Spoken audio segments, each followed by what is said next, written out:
GB News Breakfast. Really good to have you this morning. Paul is sitting in for Stephen with Anne. Yes, and Paul. Sorry, you threw me there. Sorry about that. I was trying to figure out who I was. Yeah. Shall we take a look at today's front pages for you? And the Mirror first. About time, Rishi. That's what the Mirror says on the front page, saying the Chancellor is finally helping struggling families 5 months after the paper itself and Labour demanded it. Daily Express has the headline, Rishi's 1,200 quid boost for 8 million, calling the Chancellor's energy bill a lifeline. The Times says the Tories are split on the tax and spending bonanza. A number of ministers are believed to be reticent over the impact of the windfall tax on investment plans in the North Sea. The Daily Mail has been cautious on the Chancellor's plan, asking when will Tories get back to just cutting taxes? And in a bid to lighten the burden, The Independent says Rishi Sunak will offer a tax cut on drilling to incentivise continued investment by oil and gas companies. Let's go through what is inside the papers. Joining us this morning, political commentator Benedict Spence and journalist Ella Whelan. Good morning to you. Welcome back. And Ella, shall we look at the Texas shooting first in the Telegraph? Yes, so obviously there is still a huge amount of coverage on this, and you earlier in the show had interviews and coverage of that individual who's now lost, the husband who's lost his life as a result of his wife dying in this, and the knock-on effect and discussions about not just why it happened, but the way in which events rolled out over that day. And the Telegraph picks up on some of the criticism that's been levied at the police and the way in which, and law enforcement, and the way in which they handled the shooting. So at Robb Elementary in Texas, there was reports coming out that police officers were waiting for a significant amount of time to go in, and the Telegraph reports that people were, parents who were trying to argue that they should be allowed to storm the building because their children were inside and they obviously wanted to go in and save them, were being told to wait back, but at the same time, police officers were not going in for up to an hour. There was quite a large delay. Yeah. Obviously, they would argue that there is a reason, but it wasn't just that they were frightened or something like that. There was a reason behind it. But it does seem like a long time. And given that also the Telegraph goes into this detail of schoolgirl shots shouting for police help, that some officers were reportedly, and this is from a witness, a child who was hiding under a desk at the time, told the press that police officers were going in and saying, shout if you need help, while the shooter was still active, which is Doesn't sound right, does it? Yes, because, and then obviously it was reported that one of his school friends was shot because she alerted herself to the shooter. And so all of this sort of, I think, raises a question about, which will inevitably come out after these things, about how it was handled. But there does seem to be some quite serious questions for law enforcement to answer as to how they handled it, why there was a delay. There's also been reports across social media with an interview with one of the sort of chiefs in law enforcement, admitting the fact that some officers went in and rescued their own children, which is, and this is something that's been going around on social media from an interview with a law enforcement officer, so that it's from the horse's mouth, as it were.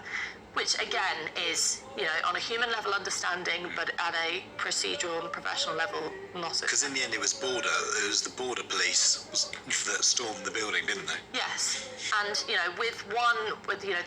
the question is one live shooter, okay, with a huge amount of ammunition and guns, and in a particular kind of situation, but tied in with the fact that there is also reports out today that he wasn't stopped, or he wasn't confronted going in, that there potentially wasn't enough security checks within the school. All of this begs the question as to whether or not this could have been not necessarily prevented, but whether so many children had to die. And for the governors and some of the politicians and the NRA, of course, who say the answer to this is to arm teachers, there was an armed guard at this school. Oh, it's always my favourite argument with the NRA is what we need is more good guys with guns. Like that actually stops people in the first place. America is an incredibly tooled up country. Lots of good guys have guns in the United States. It doesn't stop these things from happening.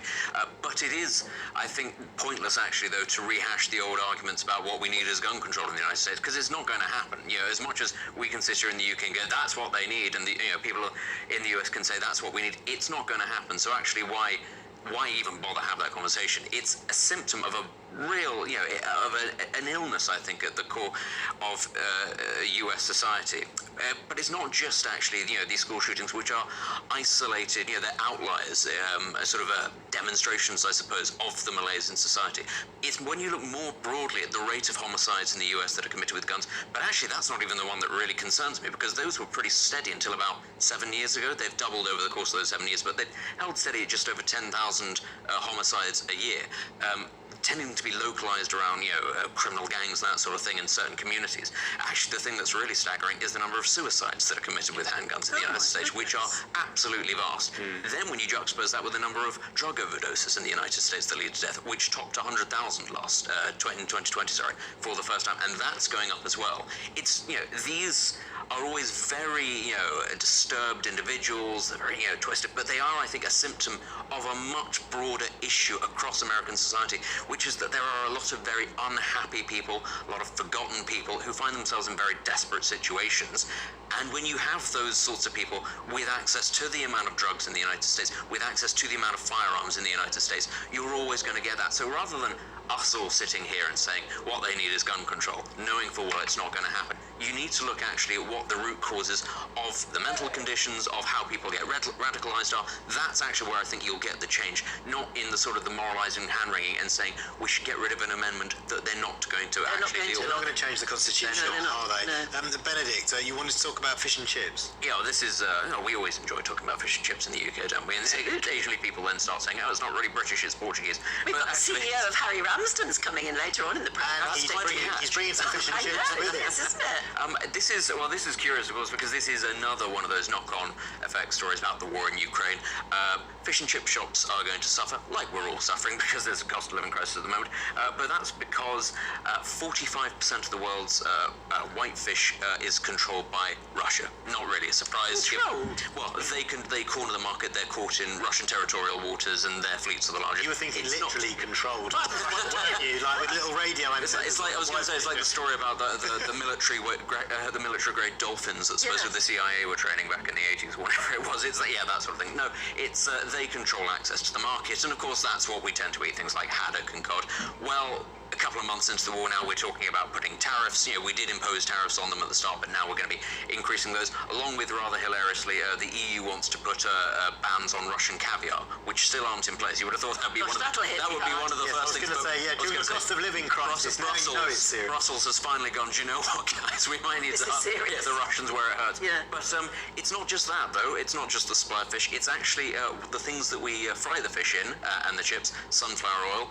Ukraine controls most of the world's supply of sunflower oil, or a significant part, at least the stuff that comes into the UK. So, and wheat, which makes flour. Well, exactly. So those are the things that we aren't sanctioning, but are very difficult to get out of Ukraine at the moment, combined with the Russian fish that we are now going to be putting tariffs and sanctions on. And it's going to be a pretty bad time, I think, for a lot of fish and chip shops.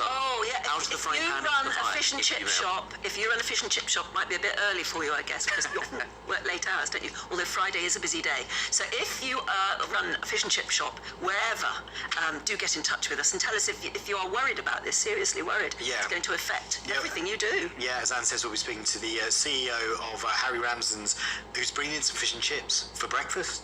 Later on in the programme. Benedict, Ella, thank you so much for joining us this morning.